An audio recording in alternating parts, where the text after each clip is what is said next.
I don't care, but was put there for a bad purpose, and most of those people they don't even want to talk about it now. They're afraid to talk about it because I told them if they want to play games with the dollar, then they're going to be hit with a 100% tariff the day they mention that they want to do it, and they will come back and say, we beg you not to do this. BRICS is dead since I mentioned that. BRICS died the minute I mentioned that. And I remember when Obama and Biden in particular, I guess he said that, they have us over a barrel. They don't have us over a barrel. We have them over a barrel. Welcome to the Africa Briefing Room, where we discuss the latest events happening on the continent. In February 2025, US President Donald Trump dismissed BRICS with 3 blunt words: BRICS is dead. At the time, he was warning of 100% tariffs if the bloc dared to challenge the dollar. Most Western analysts agreed BRICS was slow-moving, disjointed, and unlikely to reshape the world economy. Fast forward to today, and the headlines tell a very different story. The BRICS bloc is expanding again, and the momentum shows no sign of slowing down. In just over a year, BRICS has grown from 5 members to an 11-nation powerhouse.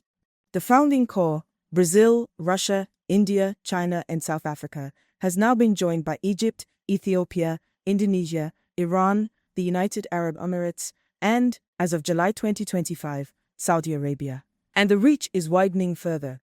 A new partner country tier has already drawn in 10 nations from Africa, Asia, and Latin America, among them Nigeria, Uganda, Belarus, and Vietnam. This isn't symbolic growth. Together, BRICS nations now represent more than a quarter of global GDP and nearly half the world's population, and outsized influence in energy, agriculture, critical minerals, and manufacturing. BRICS isn't just surviving, it's building the kind of critical mass that could shift the balance of global power. According to the latest reports, 32 nations are now seeking membership or closer ties with BRICS, the highest interest in the group's history. At least 23 have already filed formal applications. Among the most prominent, Turkey, Sri Lanka, Mexico, Kuwait, and Bahrain, along with multiple Southeast Asian countries like Malaysia and Thailand, and Eurasian states like Belarus and Uzbekistan. Their reasons echo a shared frustration with the status quo. 1. Access to the new development bank for infrastructure financing. 2. The ability to trade in local currencies, reducing dependence on the dollar. 3. Having a real voice in setting global economic rules, rather than simply following them. In short, BRICS is no longer just an economic club. It's becoming a magnet for countries looking to reposition themselves in a changing world order. With Egypt and Ethiopia joining in the past year, the continent now holds 3 full seats at the BRICS table, alongside South Africa, a member since 2010. On top of that, Nigeria and Uganda have entered the new partner country tier, putting 2 of Africa's fastest-growing economies on the runway for full membership. Why does this matter? Because Africa isn't just another region in the bloc, it's a bridge. South Africa connects BRICS directly to the African Continental Free Trade Area, the largest free trade zone in the world by number of countries.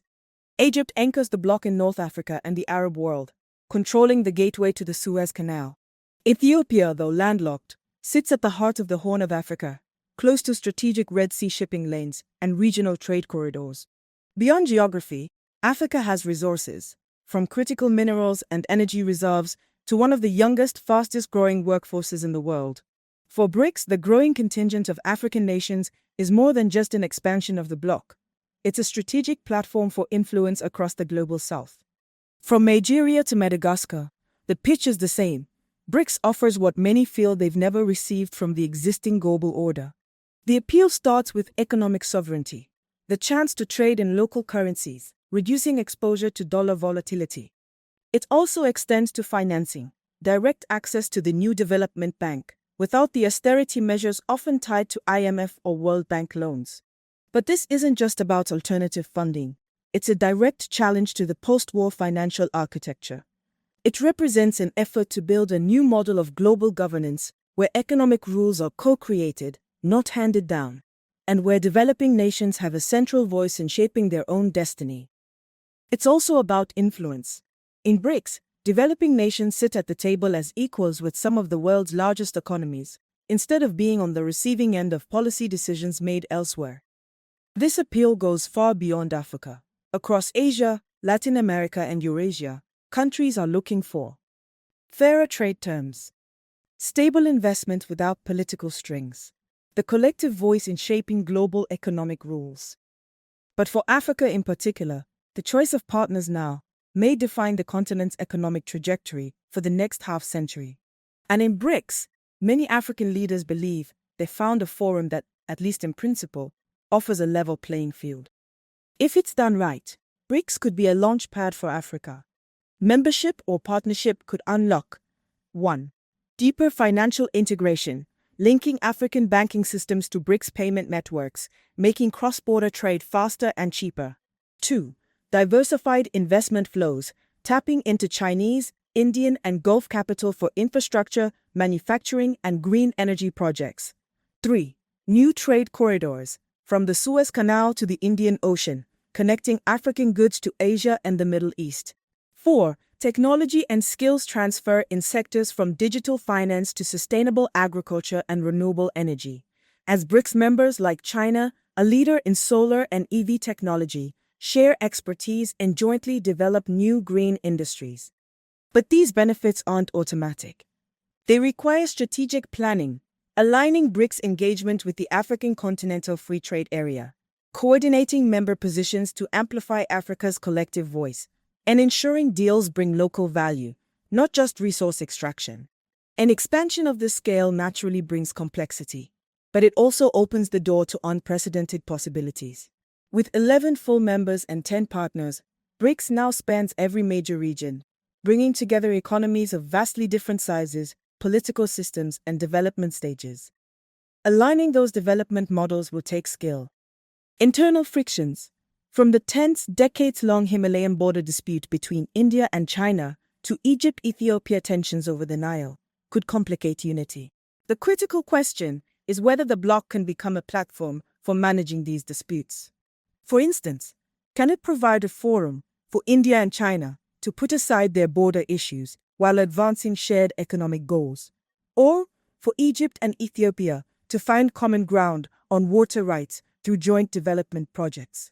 How the bloc navigates these internal fault lines, turning potential crises into opportunities for diplomacy, will be a defining test of its long-term cohesion and credibility. Beyond these rivalries, a more fundamental question looms.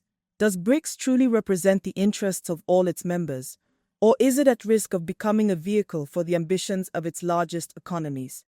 Critics, both inside and outside the bloc, warn that smaller nations must be vigilant to ensure that partnerships lead to genuine development, not a new form of dependency or resource extraction.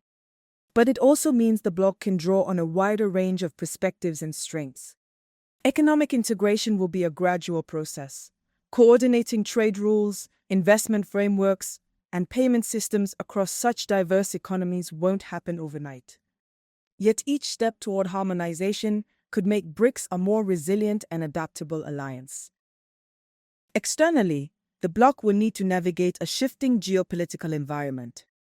The inclusion of nations like Iran and the UAE, for instance, forces a delicate balancing act, creating new strategic corridors in the Middle East, while compelling members to manage complex ties with the West. This realignment sends ripples across other regional bodies, prompting organizations like ASEAN and the African Union to reassess their own positions between the traditional powers and rising BRICS influence. Western nations may respond to BRICS's rise with competing trade offers, new alliances, or policy pressure, but that too signals recognition of the group's growing influence. The real test will be whether BRICS can turn its size into coordinated action, expanding trade in local currencies, increasing development financing, and creating fairer pathways for global cooperation. If it can, this diverse coalition could become one of the most significant forces in shaping the 21st century order. Back in February of 2025, the prediction by President Trump was blunt: BRICS is dead. Today, the reality is anything but. From 5 founding nations to an 11-member bloc with 10 official partners, BRICS has become one of the most dynamic forces in global politics and economics. It now speaks for nearly half the world's population, commands over a quarter of global GDP, and continues to attract new suitors by the dozen. For Africa, for Asia, for Latin America, and for the entire global South, this expansion is more than just symbolism. It's a signal that the balance of power is shifting and that new platforms for cooperation are taking shape. Whether BRICS fulfills its promise will depend on its ability to channel diversity into unity and ambition into tangible results. But one thing is certain, the bloc isn't just alive, it's growing, evolving, and shaping a new chapter in the global world order.